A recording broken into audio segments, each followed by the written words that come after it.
తెలుగు సినిమాలు ప్రపంచవ్యాప్తంగా సత్తా చాటుకుంటున్నాయి. హాలీవుడ్ లెవెల్ క్వాలిటీతో సినిమాలు టాలీవుడ్లో తెరకెక్కుతున్నాయి. ఇలా భారీ చిత్రాలను తెరకెక్కించే ప్రయత్నాల్లో పలు భారీ సినిమాలు ఆ ఎఫర్ట్స్కి తగ్గ ఫలితాలు అందుకోవటం లేదు. లేటెస్ట్గా అయితే ఈ తరహా భారీ సినిమాలకు ఎవరో కాదు, మన తెలుగు ఆడియన్స్నే విలన్స్గా మారుతున్నారు. పైగా ₹5 ఎంత జుగుప్సాకరమైన కామెంట్ అయినా చేయగలిగే ట్విట్టర్, ఫేస్బుక్, ఇన్స్టాగ్రామ్ అకౌంట్లు బోలెడున్నాయి. 10,000 పారేస్తే పనికిమాలిన వీడియోలు చేసి సోషల్ మీడియాలో వదిలేసే ఇన్ఫ్లుయెన్సర్స్ వందల్లో కాదు, వేలల్లో ఉన్నారు. 50,000 నుంచి ₹1,00,000 విసిరికొడితే ఏ సినిమా మీదైనా నెగిటివ్ రివ్యూలు ఇచ్చే గ్రేట్ వెబ్సైట్లు కూడా అందుబాటులో ఉన్నాయి. ఇటువంటి వెబ్సైట్స్ వల్ల డబ్బుకు అమ్ముడుపోయిన ఇన్ఫ్లుయెన్సర్స్, రివ్యూ రైటర్స్ వల్ల ఫ్యామిలీ ఆడియన్స్, కొన్ని వర్గాల ఆడియన్స్ వాంటెడ్ నెగటివిటీని చూసి సినిమా చూడకుండానే సినిమా బాలేదు అని ప్రచారం చేయటంతో అనేక సినిమాలు డిజాస్టర్ అవుతున్నాయి. ఇలా బలైన సినిమానే లేటెస్ట్గా వచ్చిన game changer. Global star Ram Charan, director Shankar కాంబినేషన్లో దిల్ రాజు నిర్మించిన గ్లోబల్ సినిమా గేమ్ చేంజర్. అయితే ఈ సినిమాకు జరిగిన నెగటివిటీ అంతా ఇంతా కాదు. థియేటర్స్లో సినిమా రిలీజ్ అయిన రోజునే సినిమా ఫుల్ క్లారిటీ ప్రింట్ ఆన్లైన్లో దర్శనమివ్వటం, నెగిటివ్ రివ్యూస్ వల్ల గేమ్ చేంజర్కి భారీ నష్టాలు వచ్చి డిజాస్టర్ అయింది. ఈ సినిమా డిజాస్టర్ అవటానికి వెనక పెద్ద కుట్ర జరిగిందని ప్రస్తుతం సోషల్ మీడియాలో ప్రచారం జరుగుతుంది. అసలు గేమ్ చేంజర్ ఎందుకు డిజాస్టర్ అయింది? గేమ్ చేంజర్ ఫ్లాప్ కోసం కృషి చేసింది ఎవరు? కావాలనే గేమ్ చేంజర్ని తొక్కేశారా? సినిమా ఫ్లాప్ గురించి శంకర్, రామ్ చరణ్ ఏమంటున్నారు? గేమ్ చేంజర్ ఫెయిల్యూర్కి ప్రధాన కారణాలేంటో తెలుసుకుందాం. వాస్తవంగా చెప్పుకోవాలంటే డైరెక్టర్ శంకర్ గత చిత్రాలతో పోలిస్తే గేమ్ చేంజర్ బాగానే ఉంది. ఈ విషయాన్ని ఆడియన్స్ కూడా ఒప్పుకున్నారు. కానీ పెట్టిన బడ్జెట్ వెనక్కి తీసుకురావటంలో ఈ చిత్రం విఫలమైంది. దీనికి మొదటి కారణం RRR లాంటి పాన్ ఇండియా బ్లాక్ బస్టర్ తర్వాత రామ్ చరణ్ చేయాల్సింది ఇలాంటి మూవీ కాదు అని అంటున్నారు. పాన్ ఇండియా స్టార్స్ అంటే అంచనాలు ఎక్కువగా ఉంటాయి. జనాలు కూడా సాధారణ చిత్రాలని థియేటర్స్లో చూడటానికి ఇష్టపడటం లేదు. కథ కొత్తగా ఉండాలి, విజువల్స్ గ్రాండ్గా ఉండాలి. గేమ్ చేంజర్ చిత్రంలో చూపించిన అంశాలు గతంలో శంకర్ చాలా చిత్రాల్లో చూపించారు. ఇతర దర్శకులు కూడా అటూ ఇటుగా సామాజిక అంశాలపై అనేక చిత్రాలు చేశారు. దీనివల్ల శంకర్ ఓల్డ్ కాన్సెప్ట్తో వచ్చినట్టు అయింది. పైగా రామ్ చరణ్ ఫ్యాన్స్ దీన్ని జీర్ణించుకోలేకపోయారు. ఎందుకంటే రామ్ చరణ్ అభిమానులు చరణ్ నుంచి ఆశిస్తుంది ఇది కాదు. గ్రాండ్ విజువల్స్తో పాన్ ఇండియా అప్పీల్ ఉండే సరికొత్త చిత్రం. ఇక్కడే సినిమాకు పెద్ద దెబ్బ తగిలింది. దీనికి తోడు గేమ్ చేంజర్ సినిమాను పబ్లిసిటీ చేయకుండా నిర్మాత దిల్ రాజు ఉండటం కూడా ఓ కారణం. Global star Indian top director సినిమాకు పబ్లిసిటీ ఎందుకు అనుకున్నాడో ఏమో. సంక్రాంతికి వస్తున్న సినిమాకు నేరుగా పాల్గొని మరీ ప్రమోషన్స్ చేసిన దిల్ రాజు గేమ్ చేంజర్ని మాత్రం పట్టించుకోకుండా వదిలేశాడు. పబ్లిసిటీ చేసి ఉంటే గేమ్ చేంజర్ రిజల్ట్ మరొకలా ఉండేది. కనీసం నెగిటివ్ ప్రచారం చేసే రివ్యూవర్స్, సోషల్ మీడియా పోస్టుల నుంచి ఎంతో కొంత తప్పించుకునే ఛాన్స్ ఉండేది. దీనికి తోడు ఈ సినిమాకి టాక్ లేకుండా కేవలం ఆన్లైన్ ప్రచారంతోనే భారీ ఎత్తున కుట్ర జరగటం, రిలీజ్ రోజే ఫుల్ క్లారిటీ కలిగిన ప్రింట్ లీక్ చేసి గేమ్ చేంజర్ని టార్గెట్ చేయటంలో కొందరు సక్సెస్ అయ్యారు. ఇలా థియేటర్స్లోకి ఎవరినీ రానివ్వకుండా చేశారు. ఇలా సినిమాకు డిజాస్టర్ టాక్ రానప్పటికీ సినిమాను ఆ దిశగా తీసుకెళ్లారు.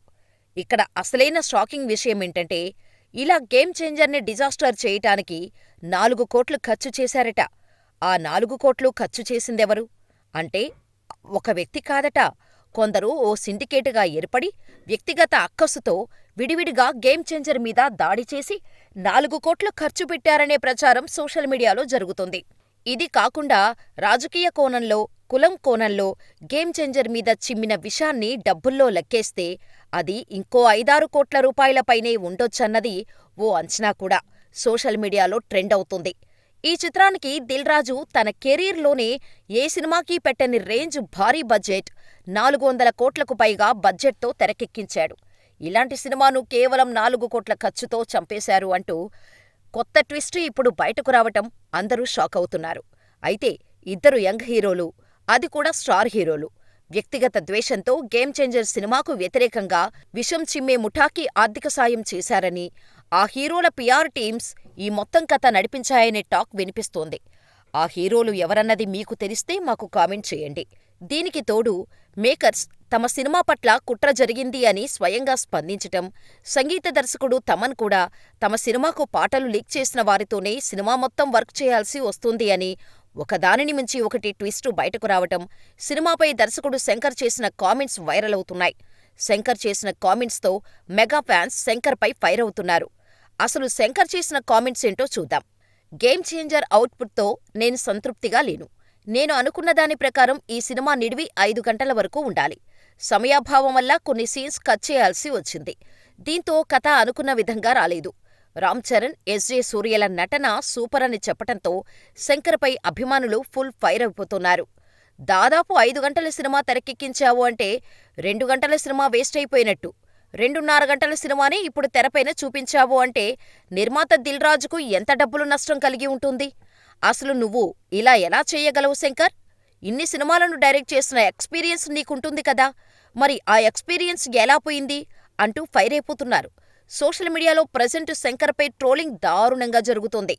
మరోవైపు కొందరు గేమ్ చేంజర్ సినిమా ఫ్లాప్ అవటానికి కారణం శంకర్ మాత్రమే కాదు, తమన్ కూడా అంటూ కొంతమంది జనాలు ఘాటుగా స్పందిస్తున్నారు. ఈ సినిమాని మరింత నెగిటివ్ ట్రోలింగ్కు నెట్టివేసింది ఆయన మ్యూజిక్నే అని, పాన్ ఇండియా లెవెల్ సినిమాకి ఎలాంటి బీజీఎం కొట్టాలి అంటూ ఫైర్ అయిపోతున్నారు. డాకు మహారాజ్ సినిమా చూసిన తర్వాత గేమ్ చేంజర్కి మ్యూజిక్ అందించింది తమనేనా?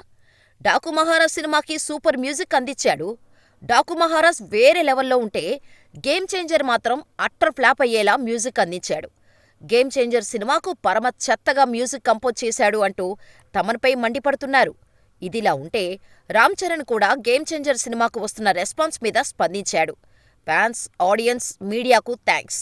ఈ సంక్రాంతి నాకు ఎంతో ఆనందంగా, సంతోషంగా అనిపిస్తోంది. గేమ్ చేంజర్ కోసం మేం చేసిన హార్డ్ వర్క్కి మంచి ఫలితం వచ్చింది. సినిమాకు పనిచేసిన ప్రతి ఒక్కరికి ఆల్ ది బెస్ట్. మీ ప్రేమ నాకు అండ, అదే నాకు ప్రపంచం. మీడియా ఇచ్చిన ప్రోత్సాహం, మంచి రివ్యూలు ఈ మూవీ సక్సెస్లో భాగమయ్యాయి. మనం కొత్త ఏడాదికి స్వాగతం పలికాం. పాజిటివిటీతో ముందుకు వెళ్దాం. మీ అందరినీ గర్వపడేలా మున్ముందు మంచి చిత్రాలతో వస్తాను. నాకు గేమ్ చేంజర్ ఎంతో ప్రత్యేకం. నాపై ప్రేమను కురిపించిన వారందరికీ థ్యాంక్స్. అందరికీ సంక్రాంతి శుభాకాంక్షలు. సినిమాలో నటించి ఈ అవకాశం ఇచ్చినందుకు శంకర్ సార్కి థ్యాంక్స్ అని రామ్ చరణ్ పోస్ట్ చేశాడు. ఈ పోస్ట్తో ఇండైరెక్టుగా సినిమాపై తప్పుడు ప్రచారం చేసిన వారికి కౌంటర్ ఇచ్చాడు రామ్ చరణ్. దీంతో చరణ్ చేసిన పోస్టు సోషల్ మీడియాలో వైరల్ అవుతుంది. ఇలా చెప్పుకుంటూ పోతే కారణాలు చాలానే ఉన్నాయి. అయితే గేమ్ చేంజర్ మీద నెగిటివిటీని తీసుకురావడం వెనుక కరెన్సీ నోట్లు గట్టిగానే ఖర్చయ్యాయట.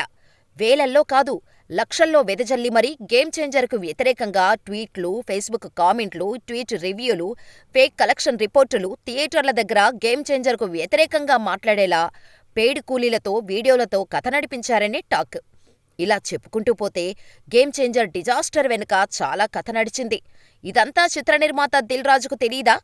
తెలిసి ఆయన ఏమీ చేయలేని పరిస్థితుల్లో ఉన్నాడా?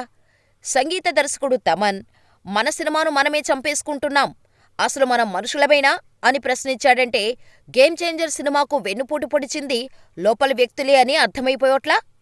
లోపలి వ్యక్తుల సహాయ సహకారాలతో బయట వ్యక్తులు చెలరేగిపోయారు. చివరికి ఏం జరిగినా గేమ్ చేంజర్ వల్ల కొన్ని వెబ్సైట్లు ఆర్థికంగా లాభపడ్డాయి. కొన్ని ట్విట్టర్ అకౌంట్లు పండుగ చేసుకున్నాయి. ఇన్ఫ్లుయెన్సర్సు ఖుషీ అయ్యారు. కొందరు రాజకీయ నాయకులు పైశాచిక ఆనందం పొందారు. ఇలా గేమ్ చేంజర్ వాంటెడ్గా తొక్కేశారని చెప్పక తప్పదు.